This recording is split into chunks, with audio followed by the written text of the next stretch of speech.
तस्य नेतारं भेत्तारं कर्मभूभृतां ज्ञातारं विश्वतत्त्वानां वन्दे तद्गुणलतये वन्दे तद्गुणलतये। आचार्य उमास्वामी विरचित तत्वार्थ सूत्र आपण बघतो।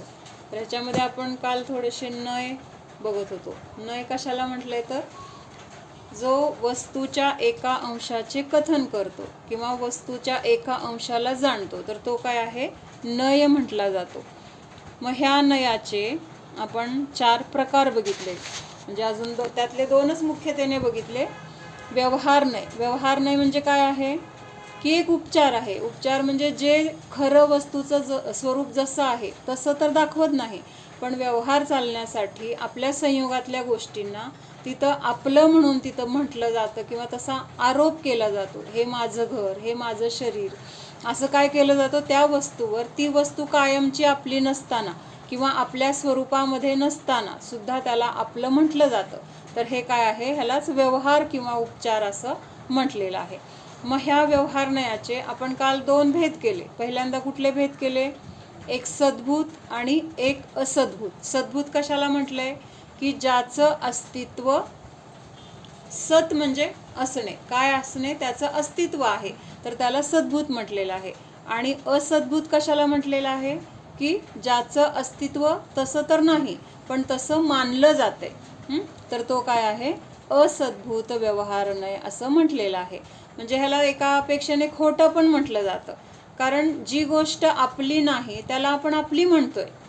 मग ह्याला काय म्हणणार, मग खोटं बोलतोय असं म्हणणार की नाही। दुसऱ्याची वस्तू आपण घेतली आणि ही माझी आहे म्हणलं तर काय म्हणणार, तो खोटं बोलतोय, खरं तर ती वस्तू माझी आहे आणि आता तो म्हणतोय ती माझी आहे, म्हणजे असं काय होतंय, तिथं खोटेपणा मानला जातोय। मग तसं ह्या संसारामध्ये आपल्याला जे जे काही संयोग मिळालेले आहेत तर ते संयोग खरे आपले आहेत का, तर ते एक स्वतंत्र द्रव्य आहे, त्याचं परिणमन त्याच्या योग्यतेने त्याच्यामध्ये चालू आहे। पण असं असताना सुद्धा त्या वस्तूला आपण आपलं म्हणतोय, त्याला आपण स्वतः त्याला म्हणजे त्याचा कर्ता स्वतःला मानतोय किंवा त्याचा भोगता मानतोय, त्याच्यामध्ये एकत्व ममत्व करतोय, तर हे सगळं काय आहे, खोटेपणा आहे। म्हणून ह्याला म्हटलेलं आहे खोटातला खोटा व्यवहार। मग ह्याच्यामध्ये परत आपण असद्भूत म्हणजे काय लक्षात आलं ना, की जे जसं नाही तसं मानणं, तसं स्वीकारणं, तसं म्हणणं, तर हा झाला असद्भूत व्यवहार नाही। मग आता ह्या असद्भूतचे आपण परत 2 भेद केले होते। काय केले होते, एक उपचरित असद्भूत व्यवहार नाही, एक दुसरा अनुपचरित असद्भूत व्यवहार नाही। मग आता उपचरित असद्भूत व्यवहार नाही काय म्हणतो, काय सांगतो ह्याच्यामध्ये, तर जे आहेत संयोग तर ते तर प्रत्यक्षात आपल्याला भिन्न दिसत आहेत, आपल्याला काही चिटकलेले नाही आहेत किंवा आपल्यासोबत जिथं जाईल तिथं बरोबर येत नाहीत किंवा ह्या शरीरापासून त्यांना वेगळं करणं अवघड नाही आहे, वेगळे सहज होताना दिसत आहेत, तर अशा गोष्टींना माझं म्हणतोय, तर हा काय झाला, उपचार झाला। का उपचार झाला, तर आज ती गोष्ट आपली म्हणत असताना थोड्या वेळात ती दुसऱ्या कुणाची तरी झालेली दिसते किंवा दुसऱ्या कुणाच्या तरी ताब्यात आहे, म्हणजे तिथं आता आपलं अस्तित्व त्या गोष्टीमध्ये, म्हणजे ती गोष्ट माझी आहे असा तिथं आपला हक्क राहिलेला नाही। म्हणजेच ह्या गोष्टी आज माझ्या आहेत, उद्या कुणाच्या, परवा कुणाच्या, असं तिथं काय होतंय, तर त्या वस्तूंचं परिणमन जसं असेल तसं त्यांचं बदल होतोय। आणि आपल्या संयोगामध्ये असताना आपण तरीसुद्धा त्याला आपलं म्हणतोय, थोड्या वेळाने ती वस्तू आपली राहणार आहे का नाही ह्याची काय आपल्याला गॅरंटी नाही आहे, तरीसुद्धा आत्ता त्या वस्तूला आपण आपलं मानतोय। हा काय झाला, आणखीन खोट्यामधला खोटा उपचार झाला। कारण आता हे घर, पैसा किंवा नोकर चाकर किंवा जे जे काही आपले संयोग म्हणून आपण मानतोय, तर ह्या गोष्टी काही काळापुरत्या आपल्या संयोगामध्ये आहेत, आत्ता आहे म्हणेपर्यंत नष्ट झालेल्या दिसत आहेत, आणि अशा गोष्टींना आपण आपलं म्हणून काय करतोय, त्याच्यावर उपचार करतोय। म्हणून त्याला काय म्हटलंय, उपचरित असद्भूत व्यवहार नाही। म्हणजे हा उपचरित असद्भूत व्यवहार नयामध्ये कुठल्या गोष्टी येणार, लक्षात येते ना सगळ्यांना, कुठल्या गोष्टी येणार, उपचरित गाडी, जे काही नातेवाईक आपण तिथं म्हणताना म्हणू हे माझे मित्र आहेत, हे माझे कोणी नातेवाईक आहेत किंवा हे जवळचे आहेत, हे लांबचे आहेत, म्हणजे हे सगळे कसे आहेत, तर ह्या प्राप्त शरीरापासून सगळे वेगळे आहेत तिथं। त्यामुळं त्याला कसं म्हटलेलं आहे? खोट्यातला खोटा व्यवहार असं म्हटलेलं आहे. म्हणजे आज आहे म्हणेपर्यंत उद्या ते हे शरीर आहे, पण ती गोष्ट उद्या असेल किंवा नसेल याची काही गॅरंटी नाही. मग हा झाला उपचारित सद्भूत व्यवहार नाही. आता अनुपचारित कशाला म्हटलेला आहे? की अनुपचारित म्हणजे तिथं हा खोटा जो उपचार केला होता ना आपण, की हे पैसे माझे, हे घर माझं, म्हणजे ते तर आता प्रत्यक्ष आपल्याला वेगळं होताना दिसतंय, किंवा आज माझं आहे म्हणताना उद्या थोड्या वेळाने कुणाचं तरी दुसऱ्याचंच झालेलं दिसतंय. पण तसं हे शरीर आहे कसं आहे? काही काळापुरतं ह्या जीवाशी त्याचं काय झालेलं आहे? एक संबंध जोडला गेलेला आहे. काही काळापुरतं हा जीव आणि शरीर एकाच क्षेत्रामध्ये दिसत आहेत आपल्याला. मग ह्या शरीराला जीवापासून वेगळं करता येत नाही, किंवा जीवाला शरीरापासून वेगळं करता येत नाही. कधीपर्यंत? जोपर्यंत आपलं आयुकर्म आहे तोपर्यंतचा हा संबंध काय म्हटला जातो? एक क्षेत्रावगाह संबंध म्हटला जाईल. म्हणजे ह्या संबंध जोपर्यंत आहे तोपर्यंत ह्या दोन गोष्टी एका ठिकाणी एकाच क्षेत्रामध्ये आपल्याला दिसून येतात. मग त्याला वेगळं करता येत नाही, पण असताना ते आपलं आहे का? असताना तर ते आपलं नाहीच, पण तरी सुद्धा काही काळ ते आपल्यापासून वेगळं झालेलं दिसत नाही. मग तोपर्यंतच्या त्या काळामध्ये ह्याला काय म्हटलेलं आहे? हे शरीर माझं असं म्हणताना तिथं कुठला नाही लागणार आहे? अनुपचारित असद्भूत व्यवहार नाही. अनुपचारित का म्हटलं? तर वेगळं करता येत नाही. आणि असद्भूत का म्हटलं? तर ते खरं माझं नाही आहे, ते माझ्या स्वरूपामध्ये नाही आहे. हेच शरीर माझं कायमस्वरूपी आहे का? अनादी काळापासून अनंत काळापर्यंत. जेव्हा आपण सिद्ध होणार आहे तेव्हा आपल्यासोबत कुठलं शरीर राहणार आहे? ना हे शरीर राहणार आहे, ना दुसरं कुठलं शरीर राहणार आहे, ना ते कर्म राहणार आहे. हे सगळं काय होणार आहे? आपल्यापासून पूर्ण वेगळं होणार आहे. का वेगळं होणार आहे? तर ते वेगळंच आहे. का होणार आहे वेगळं?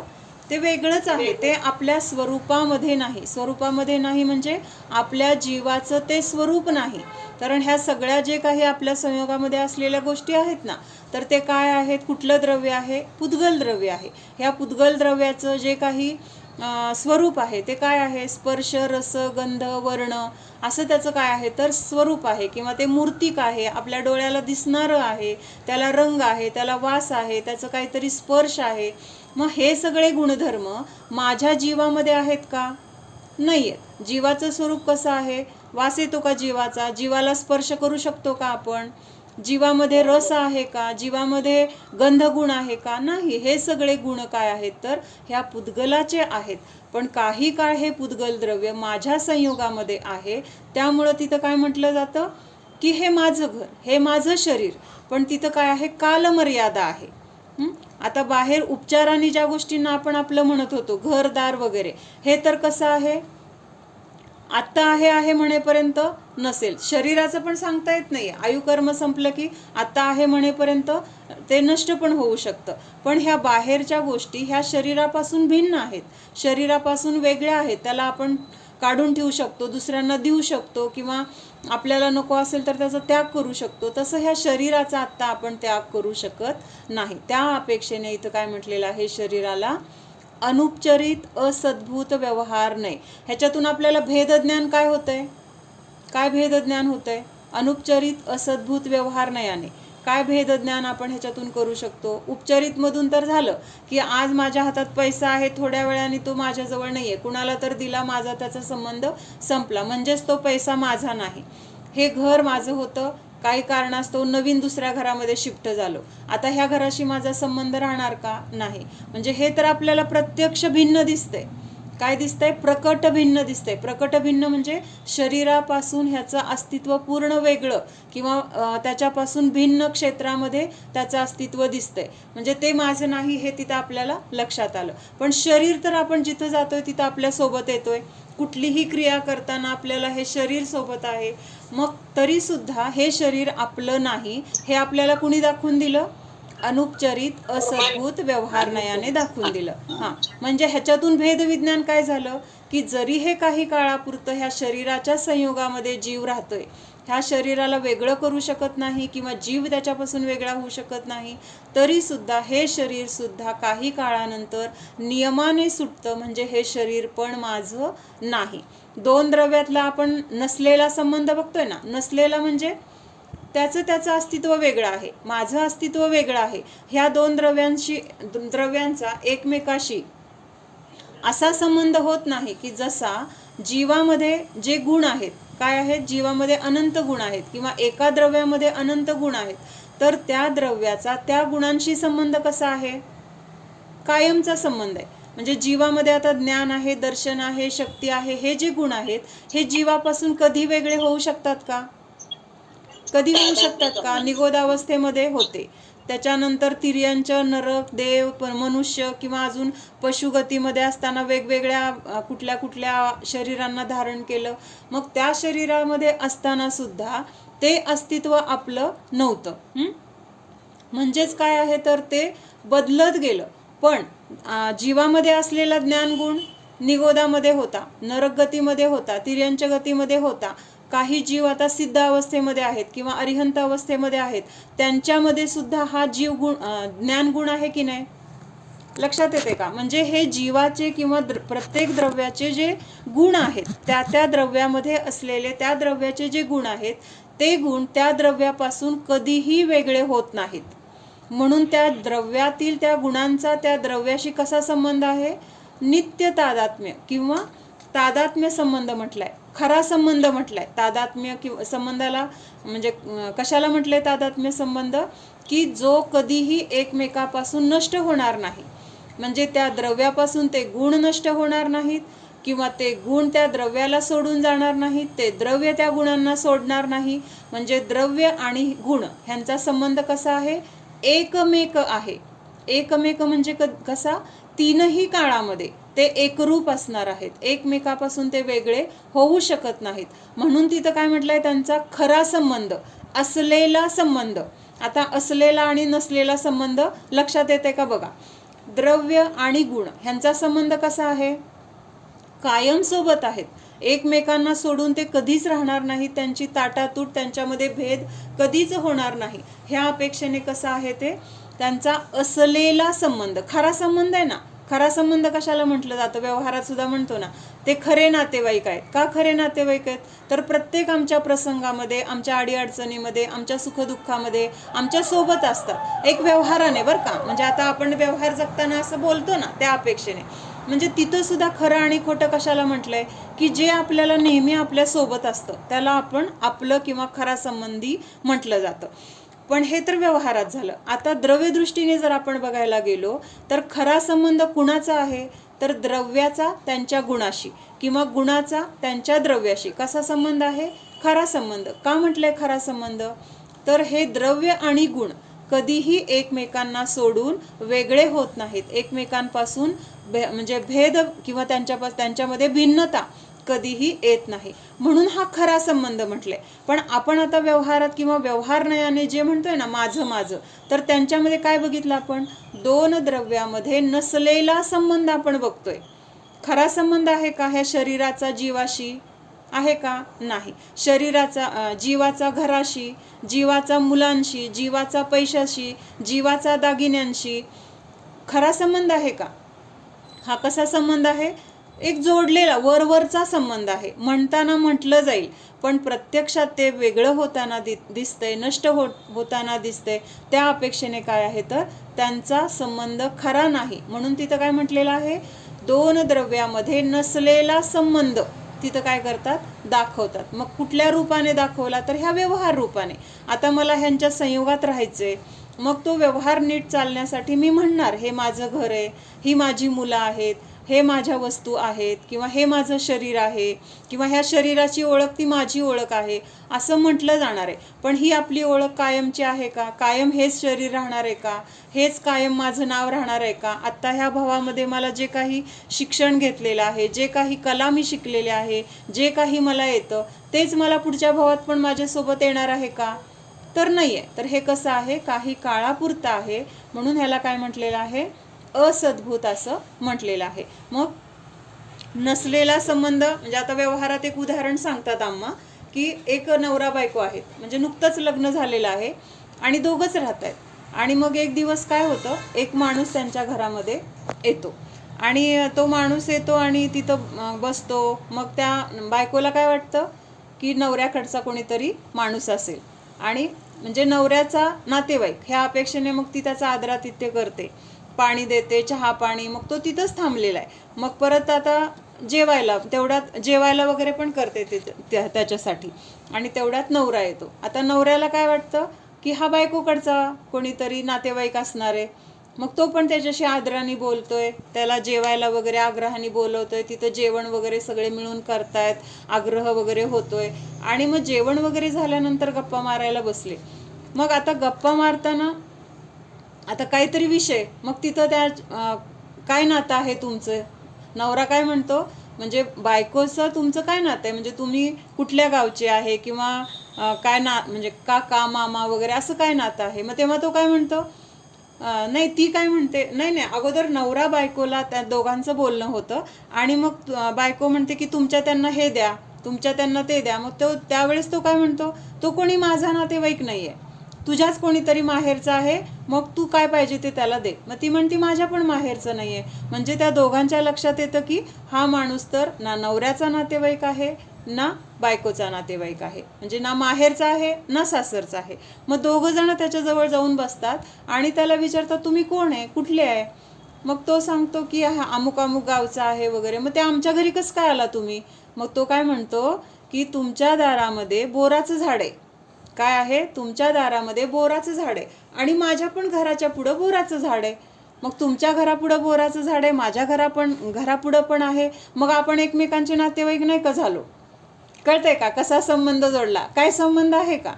पण तिथं काय, फक्त त्या काही संबंध नाही, फक्त त्या झाडाला बघून तसंच सेम झाड माझ्याकडे आहे, म्हणजे ह्या घरातल्या लोकांचं माझं नातं. म्हणजे तसं आपण काय करतोय की ह्या संयोगामध्ये हे आहे, मग ह्या संयोगामध्ये आहे म्हणून हे माझं, असं आपण तिथं काय करतोय, मानतोय किंवा तसा उपचार करतोय. पण हे नय आपल्याला काय सांगतात की असा कुठलाही संबंध नाहीये. जसं त्या बोराच्या झाडामुळं त्यांचा कुठलाही नातं तयार होऊ शकतं का, नाही होऊ शकत.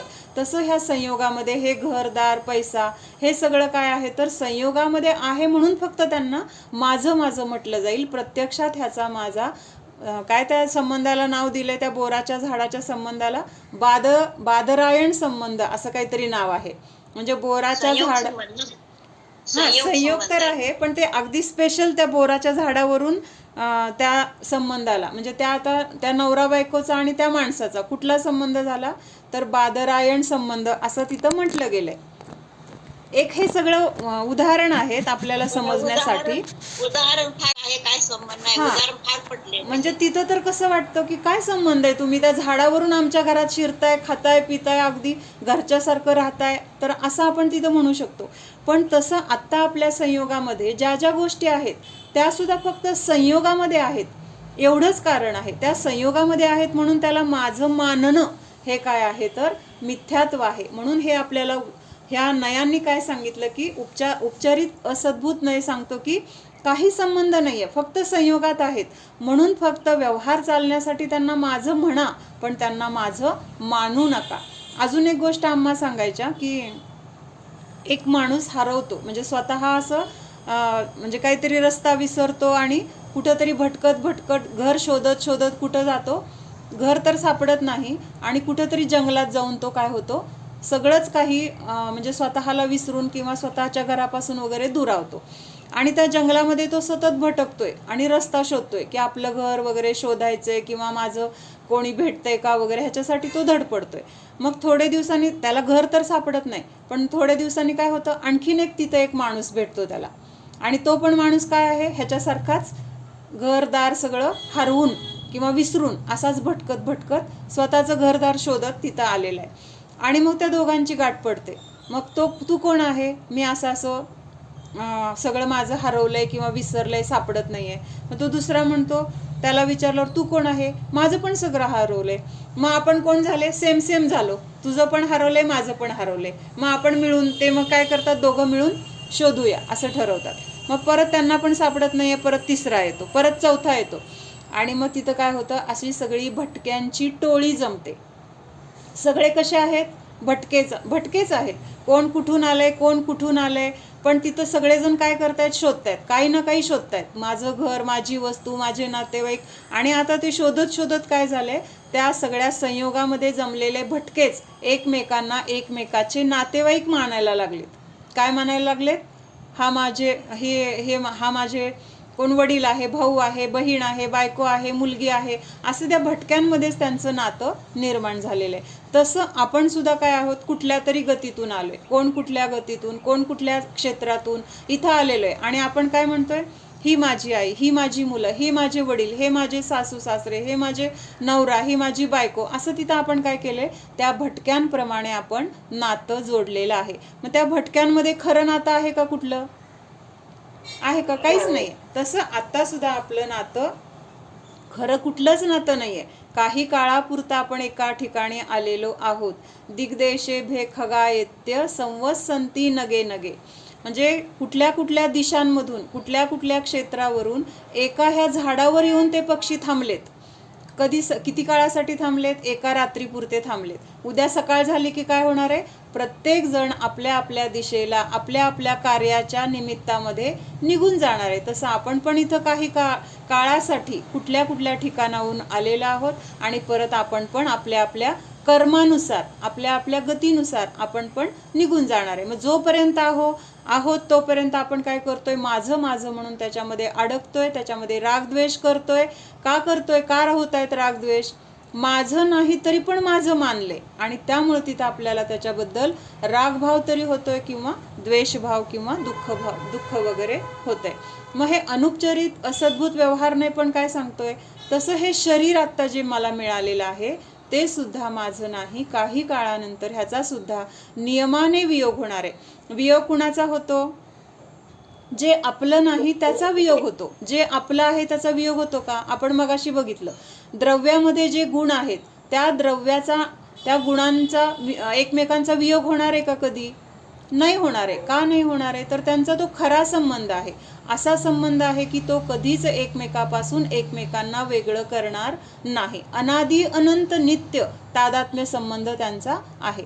आणि आता हे संयोगामध्ये जे आहे त्यांचा कुठला संबंध आहे, मगाशी मावशी म्हणली संयोग संबंध असे जीवाला.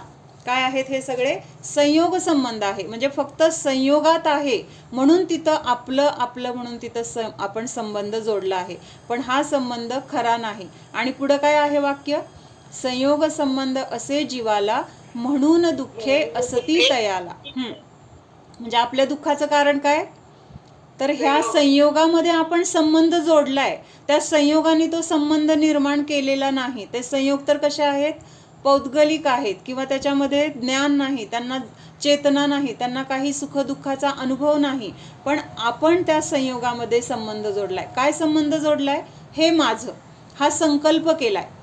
आणि त्या संकल्पामुळं पुढं काय होत आहेत, मग रागद्वेष रूपी विकल्प होत आहेत, आणि हे विकल्पच काय आहेत, माझ्या संसाराला कारणीभूत आहेत.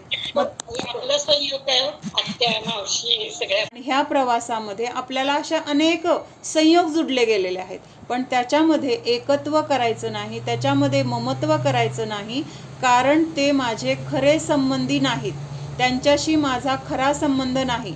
फक्त हा व्यवहार नाही आपल्याला काय दाखवतोय, की हे आपल्यापासून कसे वेगळे आहेत किंवा किती लांब अंतरावर आहेत, आणि त्या अपेक्षेने तिथं असे भेद केलेत की उपचारित असद्भूत व्यवहार नाही. उपचारित असद्भूत व्यवहार नयाच्या पेक्षा शरीर थोडंसं जवळचं आहे. जवळचं म्हणजे कसं, की एका क्षेत्रामध्ये आहे ह्या अपेक्षेने, बाहेरच्या वस्तू शरीरापासून वेगळ्या आहेत म्हणून त्या लांबच्या, आणि शरीर ह्या जीवाच्या अजून जवळ आहे, त्या वस्तूंपेक्षा जवळ आहे, कारण एकतर ते वेगळं करता येत नाही आणि काही काळापुरतं ते एका ठिकाणी राहणार आहे. म्हणून तिथं काय म्हटलंय, ह्या बाहेरच्या वस्तूपेक्षा जरासा जवळचा संबंध ह्या शरीराचा आहे. त्यामुळे तिथं काय केलेलं आहे, अनुपचरित असद्भूत व्यवहारने. इथपर्यंत लक्षे चरित आणि अनुपचरित, तेच नावतीच येणार आहे, पण इथं काय येणार आता, उपचरित सद्भूत व्यवहार नाही. त्याच्यानंतर अनुपचरित सद्भूत,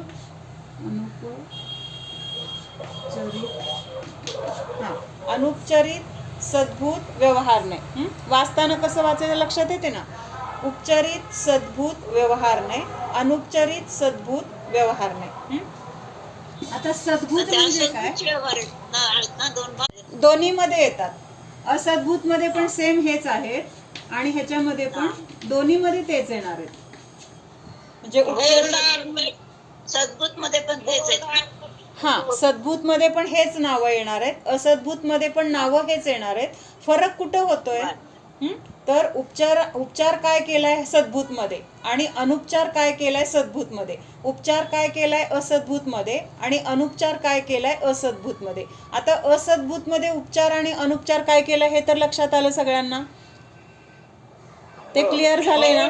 हा, इथं काय सांगितलंय की सद्भूत म्हणजे जे आहे, ज्याचं अस्तित्व. मग आता ह्याच्यामध्ये काय घ्यायचंय? इथं पहिल्यांदा आपण काय घेतलं होतं? घर, त्याच्यानंतर शरीर आणि कर्म, म्हणजे ह्या जीवापासून वेगळं द्रव्य. इथं आपण दोन्हीही वेगळी द्रव्य आहेत. आता इथं सद्भूत म्हणजे एका जीवद्रव्यामध्ये संबंध येणार आहे. हा जीवाचे जे प्रदेश आहेत त्या प्रदेशांमध्ये हा संबंध जोडला जाणार आहे, किंवा त्या प्रदेशामध्ये जो संबंध आहे तर त्याला सद्भूत म्हटलेलं आहे. मग ते कुठलं आहे ते बघूया आपण. पण इथं कसं भिन्न भिन्न द्रव्य होती ना, म्हणजे पुद्गल द्रव्य काय आहे आपला संयोग, घर दार वगैरे हे सगळं काय होतं? शरीरापासून वेगळा संबंध घेतला होता. आणि शरीर हे जीवाच्या संयोगामधलं कसं आहे? एक क्षेत्रावगाह रूपाने असलेलं द्रव्य. पण जीव आणि शरीर वेगळं, जीव आणि घरदार सगळं वेगळं, अशी दोन वेगळी वेगळी द्रव्य आपण इथं बघितली होती. लक्षात आलं काय म्हटलंय मी? इथं दोन द्रव्यांचा व्यवहार केला होता, दोन द्रव्यांचा संबंध आपण इथं बघितला होता. फक्त जवळचा कुठला संबंध आहे, लांबचा कुठला संबंध आहे, नसलेला संबंध आहे बरं का. मी संबंध म्हटलं तरी तो संबंध खरा नाहीये हे प्रत्येक वेळेस लक्षात घ्या. पण दाखवताना इथं आता घराचा संबंध ह्या शरीरापेक्षा जीवाशी थोडा लांबचा आहे ना. लक्षात येते का? घर तर वेगळं होऊ शकते, बाहेर गेलो की घर सुटलं, गावाला गेलो की घर सुटलं, पण शरीर सुटते का आपण गावाला गेलो तर? नाही सुटत, ते जिथं जाईल तिथं येणार आहे. त्यामुळं घरापेक्षा शरीराचा जीवाशी संबंध काय आहे? जवळचा मानला गेलाय, जवळचा मानला गेलाय, जीवाचा नाही. हा, तर आता इथं काय होणार आहे? एक जीवद्रव्यामध्येच आपण हे दोन्ही लावणार आहे. काय लावणार आहे आता? जीवद्रव्यामध्ये काय लावणार आहे इथं? उपचारित आणि अनुपचारित लावणार आहे, किंवा एका द्रव्यामध्ये असलेला संबंध इथं दाखवून देणार आहे. म्हणजे ह्याच्यामध्ये पण व्यवहार का म्हटलेला आहे? मग आता एकाच द्रव्यामध्ये लावणार आहे, किंवा तिथं दुसऱ्या बाहेरच्या संयोगाचा संबंध नाहीये, तरी पण इथं व्यवहार का म्हटलं? मग खरं म्हणायला पाहिजे, निश्चय म्हणायला पाहिजे. निश्चय म्हणजे काय? एका द्रव्याचं किंवा जे शुद्ध द्रव्य आहे, किंवा फक्त द्रव्याचं जिथं कथन केलं जातं ते निश्चय नाही म्हटलेलं आहे. किंवा शुद्ध एक अखंड द्रव्य हे निश्चय न्यायाचा विषय आहे. मग इथं आता एका द्रव्याचा आपण संबंध बघणार आहे, तरी पण ह्याला व्यवहार का म्हटलं? तर इथं व्यवहार एवढ्यासाठी म्हटलं, जरी एका द्रव्यातले हे संबंध आपण बघणार आहे तरी पण तिथं काय आहे? त्याच्यामध्ये भेद करून बघणार आहे. कळलं का? काय करणार आहे आपण? आता जीवामध्ये ज्ञान दर्शन गुण आहेत, जीवामध्ये ज्ञान गुण आहे, जीवामध्ये दर्शन आहे, जीव क्रोधी आहे, जीव मानी आहे, जीव लोभी आहे, असं त्या जीवाला तिथं म्हणत असताना तिथं काय करणार आहे आपण? एका एका गुणाला बघणार आहे. एका एका गुणाला बघणं किंवा त्या द्रव्यामध्ये भेद करणं, ह्यालाच काय म्हटलेलं आहे? व्यवहार म्हटलेला आहे. भेदसो व्यवहार आणि अभेदसो निश्चय. काय म्हटलेलं आहे? भेदसो व्यवहार, म्हणजे जिथं भेद केला जातो, गुणांमध्ये भेद केला जाईल, पर्यायामध्ये भेद केला जाईल, मग इथं जो भेद केलेला आहे त्याला म्हटलेला आहे व्यवहार. आणि अभेदसो निश्चय, जिथं त्या द्रव्याला अभेदतेने अखंडतेने जाणलं जाईल, किंवा तिथं अखंड द्रव्य असं म्हटलं जाईल, तर तिथं काय आहे?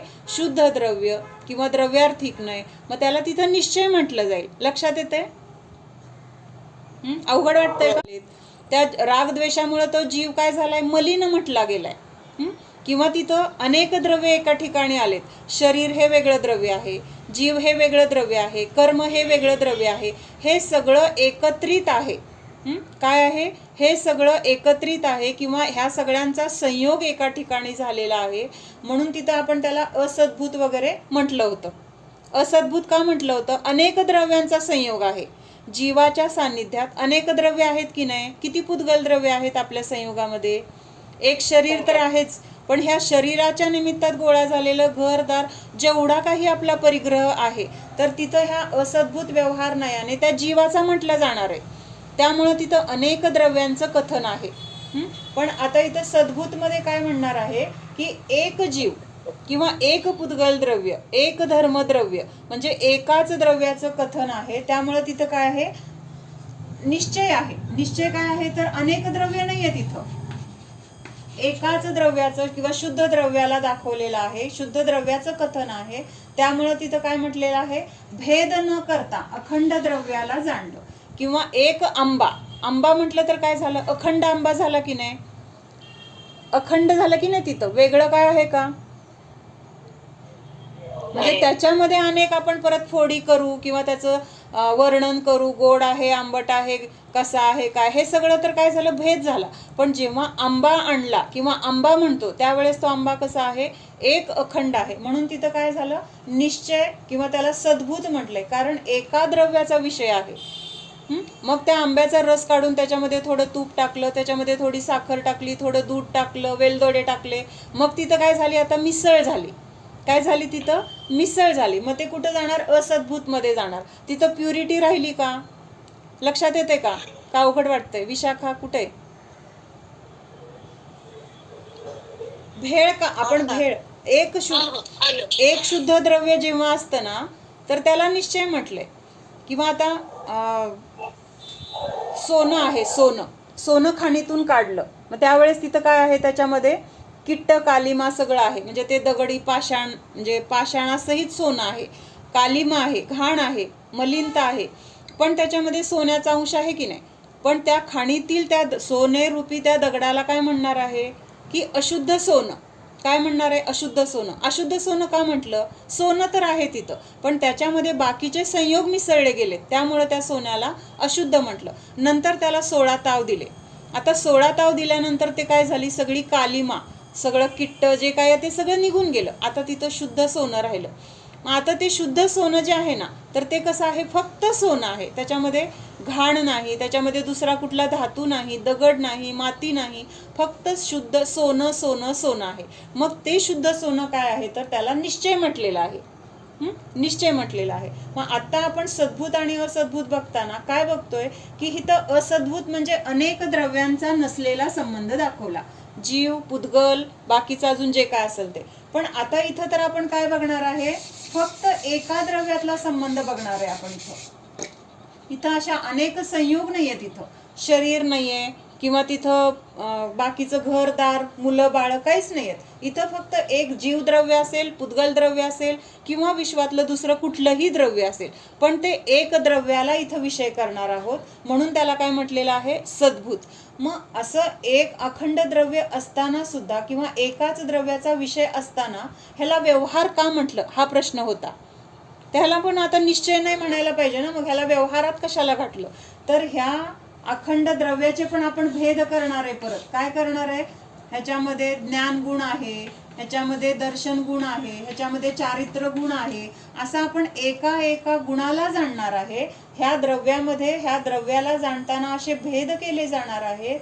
जाणणार आहे एकाच द्रव्याला, वेगळं द्रव्य नाहीये, पण तिथं जाणत असताना त्या द्रव्याला जाणण्यासाठी त्याच्यामध्ये काय काय आहे हे बघणार आहे. मग असा भेद केला जाणार आहे. भेद कुठं केलाय, एकाच द्रव्यामध्ये केलाय.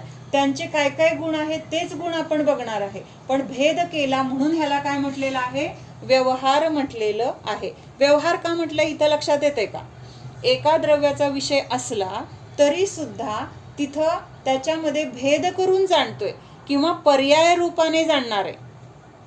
तिथं त्या द्रव्याला जाणताना पर्याय रूपाने पण जाणलं जाणार आहे.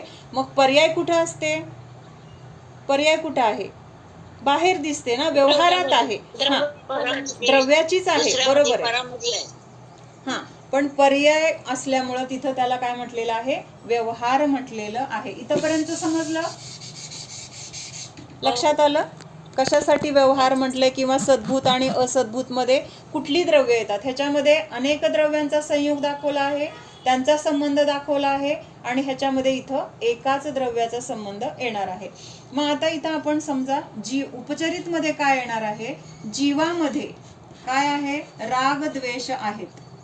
काय आहेत? दिसतायत का आपल्याला राग द्वेष? राग द्वेष दिसतायत का? हा माझा राग किंवा हा माझा क्रोध, हा माझा मान, माझ्यामध्ये 1 किलो राग आहे, माझ्यामध्ये अर्धा किलो लोभ आहे, हे दिसतंय का आपल्यामध्ये? पण आहे कुठं? काय विचारलं? राग द्वेष ह्या जीवाच्या संयोगामध्ये नाही म्हणायचं, आता हे जीवाच्या अस्तित्वामध्ये दिसत आहेत, जीवाच्या प्रदेशामध्ये दिसत आहेत. म्हणजे शरीर जीवाच्या जेवढं जवळ होतं त्याच्यापेक्षा पण आणखीन जवळ हे कोण आहेत? राग द्वेष आहेत. कुठं उत्पन्न होत आहेत? मनामध्ये. मनामध्ये. म्हणजे आपल्या अंतरंगामध्ये उत्पन्न होत आहेत. म्हणजे ह्या शरीरापेक्षा पण हे कुठं आहेत? अजून आतमध्ये आहेत. म्हणजे आणखीन जीवाच्या जवळ आहेत. पण आहेत का जीवाचे खरे? जीवाच्या स्वरूपामध्ये जरी दिसत असले तरी जीवाच्या म्हणजे पर्यायामध्ये दिसत असले किंवा अंतरंगामध्ये उत्पन्न झालेले दिसत आहेत, पण जीवाच्या स्वरूपामध्ये आहेत का? जे जीव द्रव्य आहे त्या द्रव्यामध्ये आहेत का हे राग द्वेष? आहेत का? जर असते तर काय झालं असतं? हे राग द्वेष जर जीवाच्या स्वरूपामध्येच असले असते, स्वरूपामध्ये म्हणजे जसं जीवाचा ज्ञान गुण आहे, जसं जीवाचा दर्शन गुण आहे, चारित्र्य गुण आहे, वीर्य गुण आहे, तसेच जर राग द्वेष जीवाच्या द्रव्यामध्येच असते तर काय झालं असतं? कधीच नष्ट झाले नसते, कधीच नष्ट झाले नसते, सिद्ध अवस्था आली नसती. किंवा मग सिद्धांमध्ये पण दिसायला पाहिजेत. स्वरूपामध्ये आहेत म्हटल्यानंतर तिथं ते प्रत्येक जीवामध्ये, मग तो निगोदामध्ये असेल, कुठल्याही अवस्थेत असेल, कुठंही असेल, तिथं ते दिसले पाहिजेत. ज्या अर्थी ते अरिहंत सिद्धांमध्ये दिसत नाहीत किंवा आपल्या पर्यायामध्ये पण कमी जास्त झालेले दिसत आहेत. एकदम तीव्र क्रोध आला, थोड्या वेळाने शांत झाला, म्हणजेच काय झालं? तिथं तो जो काही तीव्रता होती ती नष्ट झाली की नाही? आता तिथं आहे ती मंदता आहे. मग ही तीव्रता मंदता पण होते किंवा काही जीवांमध्ये ह्यांचा सद्भाव दिसत नाही. त्यामुळं काय आहेत? हे जीवाचे तर नाहीत पण जीवामध्ये आढळतात, म्हणून त्याला उपचाराने काय म्हटलेलं आहे? जीवाचे रागद्वेष किंवा रागी द्वेषी जीव असं म्हटलं जातं. पण हे नष्ट होणार आहे, जीवाच्या पर्यायातून ते निघून जाऊ शकतात. जीवाच्या पूर्ण स्वरूपामध्ये त्यांचं अस्तित्व नाही, द्रव्यामध्ये ह्याचं अस्तित्व नाही, म्हणून त्याला काय म्हटलेलं आहे? ते त्या द्रव्याचा भाग नाही. अवघड वाटतंय का? व्याख्या जीवाचं उदाहरण का घेतलं की समजून सांगण्यासाठी. मग इथं एका द्रव्यामध्येच आता ही काय आहे? पर्याय आहे. कसली आहे ही? विभाव पर्याय आहे. काय आहे ही? विभाव पर्याय म्हणजे काय? जी त्या द्रव्याचं स्वरूप नाहीये. स्वरूप नसताना टिकत नाही, टिकत नाही म्हणा, किंवा त्या द्रव्याचं ते स्वरूप नाही ह्या अपेक्षेने, पण त्या द्रव्यामध्ये ते दिसून येतंय म्हणून त्याला त्या द्रव्याचं म्हटलं जाईल. आता पुद्गलाची विभाव पर्याय कुठली आहे? पुद्गलाची विभाव पर्याय बरोबर आहे. मग आता म्हणजे आता मग ते द्रव्यामध्ये जे जे काही पुद्गल आहे ते उपचाराने एकत्र आलेत. मग त्याचा रंग, त्याचा काय होता? म्हणजे सुरुवातीला नवीन असतानाचा रंग, नंतर तो बदललेला रंग, म्हणजे हे सगळं त्याच्यामध्ये परिणामन आहे ना. ज्या पर्याय आहेत त्या एका शुद्ध पुद्गल द्रव्याच्या आहेत का?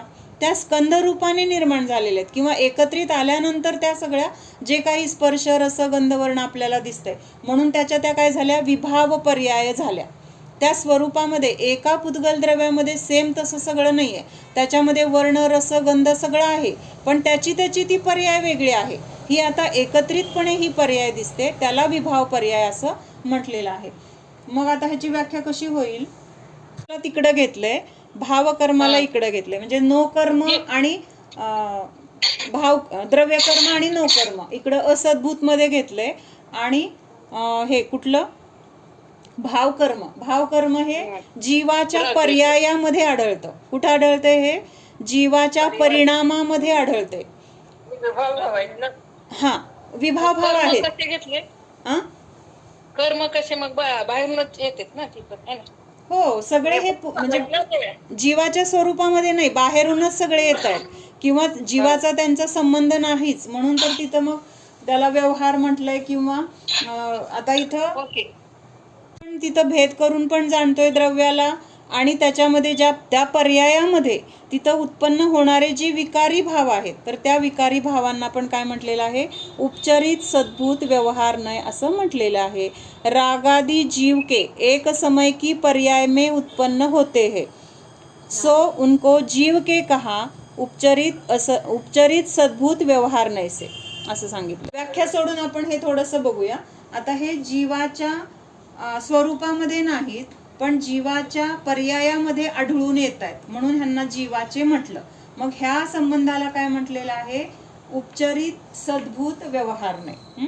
काय म्हटलेलं आहे, कशाला काय घेतलं इथं, पर्याय घेतली. कसली पर्याय, विकारी पर्याय किंवा विभाव भावरूप पर्याय. तर ती काय आहे, उपचरित सद्भूत व्यवहार नयाने जीवाचं म्हटलं गेलं.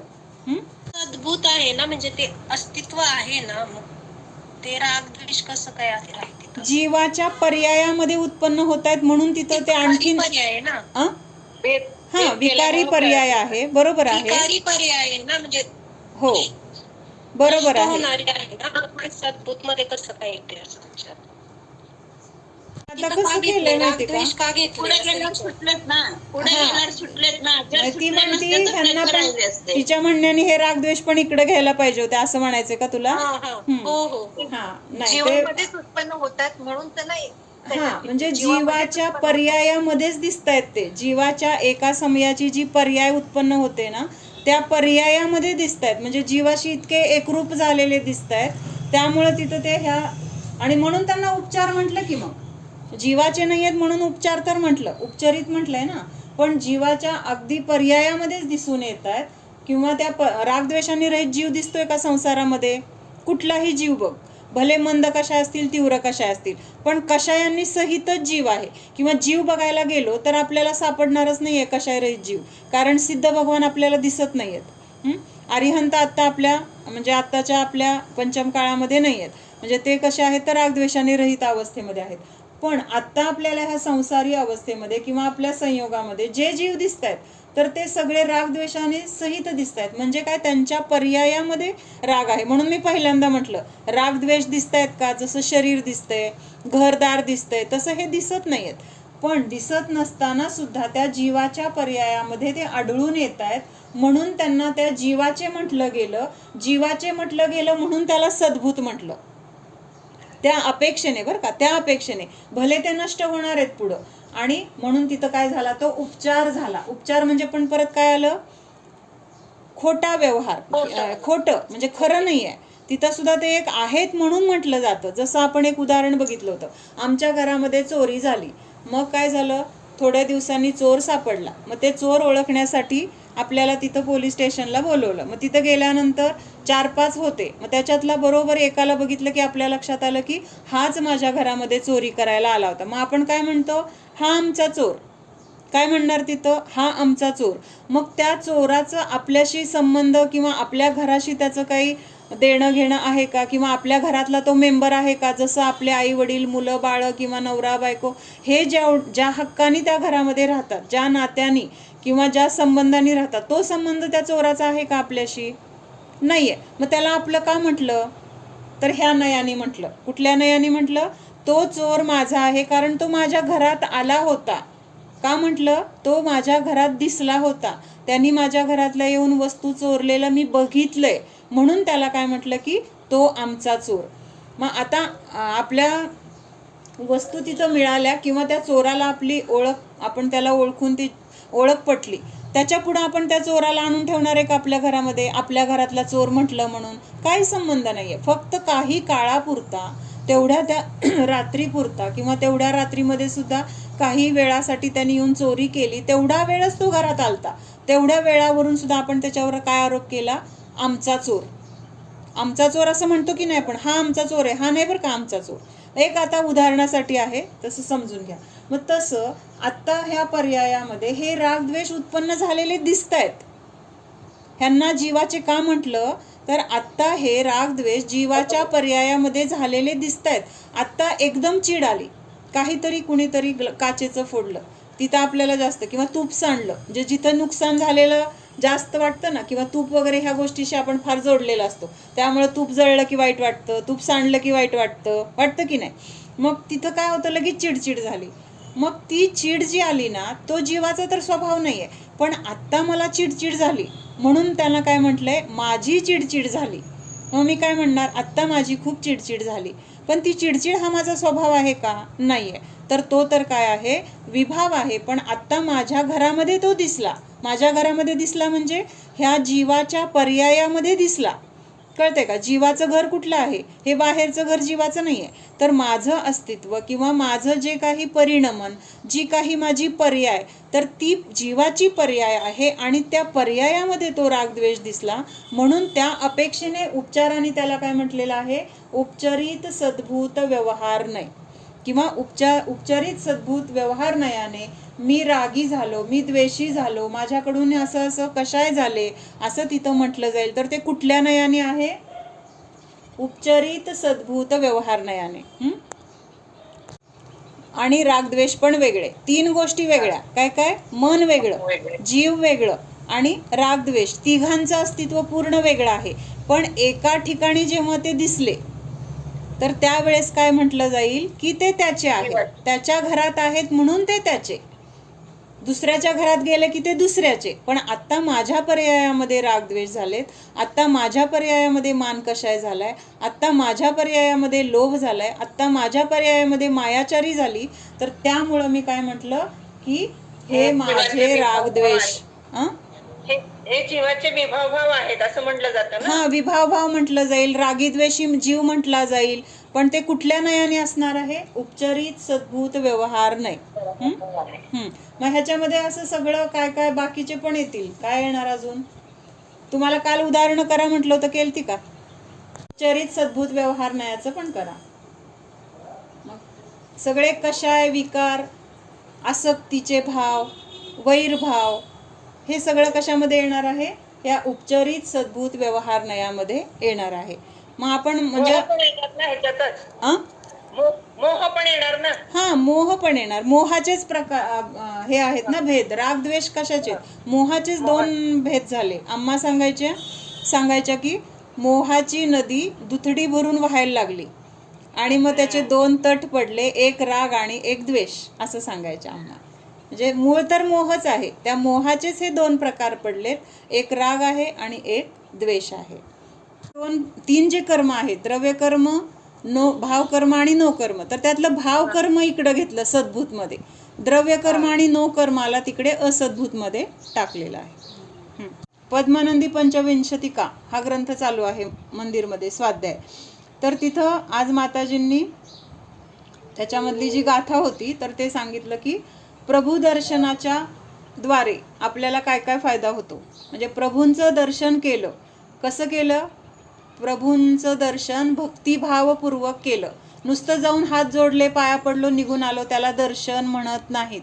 दिसताना ती दर्शनाची क्रिया झाली, पण अंतरंगात जर भाव नसतील तर त्या दर्शनाला काही अर्थ नाही. मग अशा भावपूर्वक प्रभू दर्शनाने आपल्याला काय फायदा होतो, मोहरूपी अंधकार नष्ट होतो.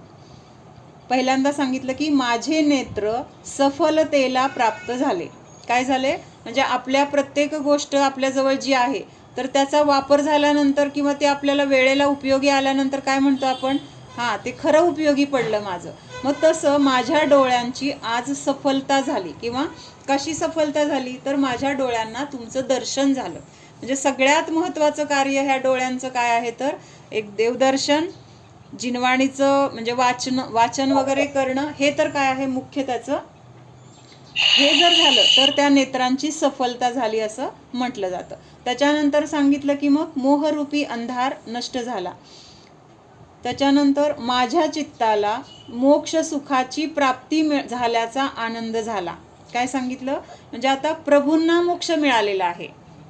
जे प्रभू आहेत किंवा ज्यांचं दर्शन करतोय आपण, तर ते कसे आहेत, आता उपचाराने आहेत अरिहंत अवस्थेत, पण आता त्यांचा मोक्ष झाल्यासारखाच आहे.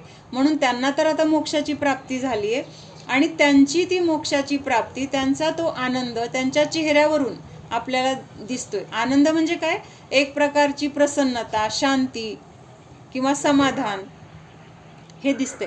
आणि ते बघून मला पण असा आनंद झाला की जणू काही मला पण मोक्षाची प्राप्ती झाली. मग असं आपल्याला व्यवहारात वाटतं की नाही, कधी वाटतं? आपल्या मुलाला काहीतरी म्हणजे चांगला जॉब मिळाला किंवा त्याला काहीतरी वरची पोस्ट मिळाली, त्याला चांगला पगार मिळाला, तर आपल्याला असा आनंद होतो की जणू काही ती गोष्ट मलाच मिळालंय मुलाला, पण आपण मानतो की नाही मलाच मिळाले. आपण तिथं चुकीचं आहे असं म्हणायचं नाही आहे मला, पण तिथं आपण ते सगळं क्रेडिट कुणाचं आहे? त्यांनी मुलाचं आहे. म्हणजे मुलांनी तेवढे कष्ट घेतलेले आहेत किंवा तेवढं त्याचं ज्ञान तिथं त्यांनी समर्पित केलंय किंवा तेवढं उत्कृष्ट काम केलंय आणि त्याचं फळ म्हणून त्याला पुढची पोस्ट मिळाली किंवा त्याला पगारवाढ झाली. पण आपण त्याच्यामध्ये जसं काही माझीच पगारवाढ झाली, जसं काही मलाच वरची पोस्ट मिळाली असं आनंदी होतो. मग असं आनंदी होतो ह्याच्या मागं काय होतंय आपलं कळतंय का? आपण त्या मुलाशी एकरूप होतोय म्हणून तिथं वाटतंय की मलाच ते झालंय, मलाच ते मिळालंय, माझीच ती पोस्ट आहे किंवा माझाच तिथं काय झालेला आहे? सत्कार समारंभ झालेला आहे. झालाय कुणाचा? मुलाचा. पण तिथं आपल्याला भेद वाटतोय का? बिलकुल वाटत नाही. माझंच आहे ते, मलाच मिळालंय असं तिथं आपण त्याच्याशी एकरूप झालेला असतो एकरूप. पटतंय सगळ्यांना हे? मलाच झालंय का असं वाटतं का आपल्याला? नाही, मुलाची बढती झाली, मुलाचं काय झालंय? मुलाला वरची पोस्ट मिळाली, मुलाला गाडी मिळाली, म्हणजे माझा काही संबंध नाही असं असतं का? नाही नाही नाही, मलाच झालंय असं आपण आतून काय झालेलो असतो? फुललेलो असतो. मग ते इथं लावलंय त्यांनी. काय लावलेलं आहे की प्रभूंना मोक्षाची प्राप्ती झाली आणि त्या प्रभूंशी मी इतकं एकरूप, इतकं तन्मय, म्हणजे प्रभू आणि मी वेगळं नाहीच असं तिथं आपलं काय आहे? एकरूपता आहे. आणि त्या एकरूपतेमुळं प्रभूंना आनंद झालाय, प्रभूंना सुख मिळालंय, प्रभूंना मोक्ष मिळालाय, तर ते मलाच मिळालेलं आहे असं माताजींनी घटवलं. मला खूप छान वाटलं हे. म्हणजे हे असं आपण एवढं खोलवर विचार करत नाहीये. मुलांचं मी एक उदाहरणार्थ घेते बरं का. कुठल्याही आपल्या संयोगातलं कुणाचं जे काही झालं त्यातमध्ये आपल्याला जेव्हा आनंद, किंवा आता घरच आपलं बांधलं, मोठा बंगला बांधला, अगदी व्यवस्थित फर्निचर सगळं छान झालं, आनंद कुणाचा आहे? म्हणजे सगळ्यांचं आहे ते, पण मला झालंय, माझं आहे म्हणतो ना आपण तिथं. म्हणजे तिथं एकरूप होतोय त्या घराशी. तसं इथं काय झालंय? भगवंतांना जे काही प्राप्त झालंय सुख, ते सुख मलाच जणू काही प्राप्त झालंय. इतका तो जीव त्या भगवंतांमध्ये एकरूप झालाय. कशामध्ये? भगवंतांच्या भक्तीमध्ये, भगवंतांच्या स्तुतीमध्ये, भगवंतांच्या गुणामध्ये. जणू काही मी आणि भगवान वेगळं नाहीच, एकच आहे. माझं द्रव्य आणि भगवंतांचं द्रव्य एकच आहे, अशी एकरूपता तिथं झाली आहे. आणि त्यामुळं तिथं काय झालंय? असं मला मोक्ष सुखाची प्राप्ती जणू काही मलाच झालेली आहे असा आनंद मला झाला. म्हणजे हे प्रभुदर्शनाचे फायदे सांगितलेले आहेत. भगवान संसार बंधनातून सुटले, पण मला मीच सुटल्याचा आनंद झाला. कनकश्री दमितारीची मुलगी अनंतवीर्य अपराजितला पाहून काय होते? तर आसक्त होते आणि मग त्यांच्याबरोबर ती निघून जाते. मग ती निघून गेल्यानंतर दमितारी हा कोण आहे? तर चक्रवर्ती आहे. चक्रवर्तीची ती मुलगी आणि निघून जाते. आणि मग त्याला वाटतं दमितारीला की माझ्या मुलीला पळवले, म्हणून ते त्यांचा शोध लावतात आणि तिथं युद्ध होतं. त्या युद्धामध्ये आता हे अनंतवीर्य कोण आहेत? तर नारायणाचा जीव आहे. मग त्यांनी काय केलं? नारायणाच्या जीवानी प्रतिनारायणाला मारलं. प्रतिनारायण म्हणजे कनकश्रीचे वडील, जे दमितारी चक्रवर्ती आहेत, अर्धचक्री आहेत, सॉरी. आणि मग तिथं ते वडील मेले म्हणून तिला खूप दुःख झालं. कुणाला? कनकश्रीला. इतकं दुःख झालं की आता सगळ्यांनाच दुःख होतं, पण तिचा वियोगच थांबत नव्हता, म्हणजे तिचं दुःखच थांबत नव्हतं. सतत तिला शोक शोक शोक, इतका शोक होत होता की कंट्रोलच नाही, अनावर. मग ती काय झाली? ती कुठं गेली?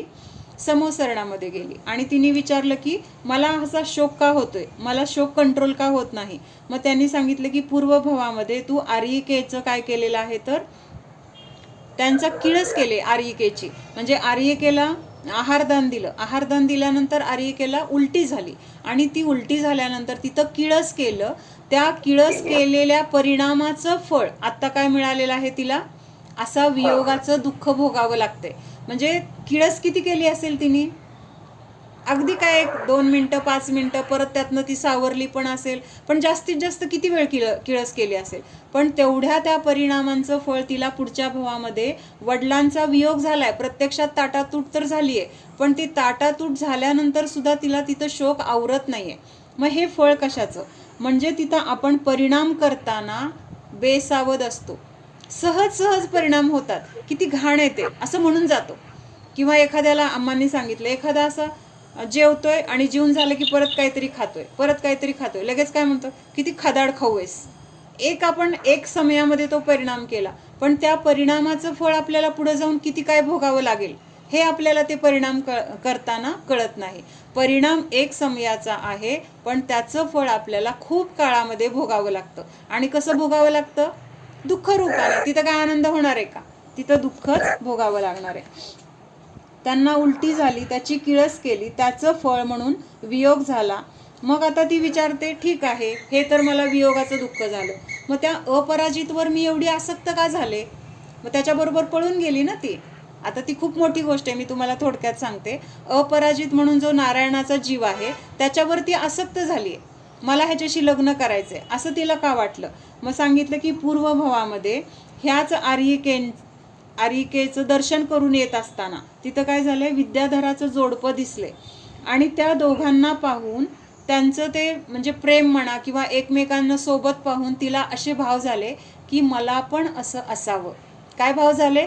किंवा असं असावं पण म्हणली नसेल, हे किती छान आहेत. म्हणजे त्या दोघांची ती जोडी पाहून तिला एवढंच मनात वाटलं की ते किती छान आहेत. त्यांना पाहून तिला आनंद वाटला आणि मग त्या आनंदाचं फळ तिला तो अपराजित दिसल्यानंतर त्याच्यावरती आसक्त झाली. म्हणजे ते विद्याधराला पाहून तिला तसं वाटलं होतं, मग तुला पाहिजे ना, घे तुझ्या संयोगामध्ये, असं कर्म आपल्याला देत असतं. मग ह्याच्यातून आपण एवढंच शिकायचं आहे की परिणाम आपल्याकडून सतत कुठले ना कुठले होतात. हे परिणाम होत असताना एकतर सावध असलं पाहिजे, तरीसुद्धा परिणाम झाले तर त्याच्याबद्दल आपल्याला खंत असली पाहिजे. ती खंत झाल्यानंतर त्याच्याबद्दल प्रतिक्रमण करायला पाहिजे, पश्चाताप करायला पाहिजे. मग ते तसं होतं म्हणून मला तसे भाव झाले असं जर म्हटलं तर काय झालं, आपण आपल्या चुकीचं पोषण केलं. कळतंय का? तिथं त्यांनी तसं केलं होतं म्हणून मी म्हटलं, मी कुठं चुकीचं म्हटलंय, मी कुठं खोटं म्हटलंय, तो सारखा खात होता म्हणून मी खादाड म्हटलंय असं जर म्हटलं तर काय आहे, तिथं चुकीचं पोषण केलंय आपण आपल्या. म्हणजे त्यांनी खायचं, किती खायचं, कधी खायचं, काय खायचं हा ज्याचा त्याचा प्रश्न आहे. मी त्याला खादाड खाऊ म्हणायचं कारण काय? बरोबर आहे. आपण एक स्वतंत्र आहे, तो एक स्वतंत्र द्रव्य आहे. अशी स्वतंत्रता जर जाणली तर आपल्याकडून असे परिणाम होणार नाहीत. तरी पण पूर्वीच्या संस्काराच्या निमित्तात असे परिणाम होत आहेत, तर तिथं काय पाहिजे, का होत आहेत ह्याची खंत पाहिजे, नाही व्हायला पाहिजेत असे भाव पाहिजेत. आणि झालं त्याच्याबद्दल प्रतिक्रमण, पश्चाताप झाला पाहिजे. अशा विभावांची म्हणजे आपल्या स्वतःच्या विभावांची आपल्याला किळस आली पाहिजे. आपण बाहेरची किळस करतो, आपलं काय चुकतंय त्याची किळस आपण करत नाही. आणि मग अशा विभावांचं फळ आपल्याला काय काय भोगावं लागतं. कुणाला खादाड म्हणतो, बावळट, मूर्ख, लबाड, चोर, काय काय काय आपण म्हणत असतो. विचार करा, ह्याचे फळ आपल्याला पुढं जाऊन काय मिळणार आहे. एवढं लिहिलंय. प्रवचन झाल्यानंतर शुद्धीला गेल्यावर म्हणलं, अम्मा प्रतिसमयाला काय काय भाव होते, सहज होऊन जाते. म्हटलं किती काळ भोगायचंय, चुकतो आपण. किती कर्म बांधतो ग, पण असं मग लगेच आता हे विचार आठवायचं, बाबा असं केलं तर मला असं भोगावं लागेल, लगेच ब्रेक लावायचा. त्यातनं पण विचार झाले तर मग त्यासाठीच सांगितलं की प्रतिक्रमण आणि प्रायश्चित्त. मग मी अम्मांना म्हटलं, ग ऐक ना एक मिनिट, अम्मांना म्हटलं की अम्मा असे किती विभाव समयाला होत आहेत, म्हटलं किती भोगावं लागेल, म्हटलं भीती वाटते. मग अम्मा म्हटल्या, ह्या मनात आलेल्या विचाराला पण माझ्यापासून हे विचार भिन्न आहेत असं जाणा, असं सांगितलं. हे बघ, त्यांच्या परीने ते सांगतात. आपण जेव्हा लावून घेणार, आपण जेव्हा आपण त्या अनुसार प्रयत्न करणार तेव्हा आपल्याला ते जमणार आहे.